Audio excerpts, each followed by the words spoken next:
Bonjour, aujourd'hui nous allons nous intéresser aux jours fériés. Que vous soyez de repos fixe ou de repos variable, ce n'est pas la même gestion. Je suis Élodie Legnolec, cadre de santé référent à la gestion du temps de travail au centre hospitalier Sud-Essonne. C'est parti. Les jours fériés appartiennent à la fois à l'histoire culturelle, religieuse et politique de chaque pays.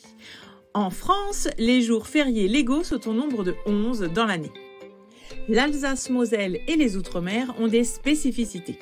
Les jours fériés sont chômés lorsque les nécessités de service le permettent.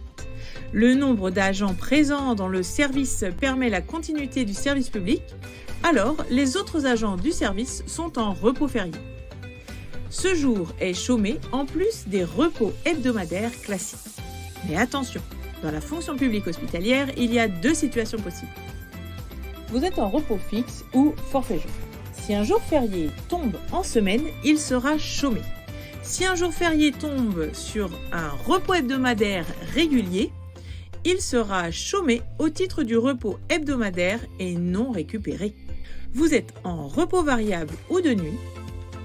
Vous avez 4 repos hebdomadaires à la quinzaine et l'ensemble des 11 congés fériés en plus. Exemple, je travaille le 11 novembre. Un repos férié me sera accordé.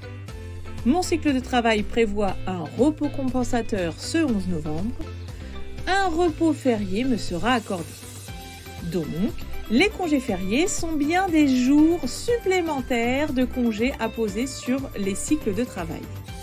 Exemple, un professionnel en repos fixe sans obligation de service les jours fériés aura un jour de congé supplémentaire dans sa semaine. Alors, vous aussi, les congés.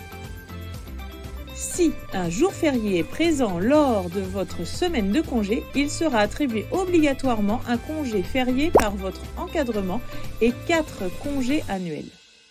Attention, cette semaine n'entre donc pas dans les conditions d'obtention du congé dit de fractionnement, car elle comptabilise seulement 4 congés annuels.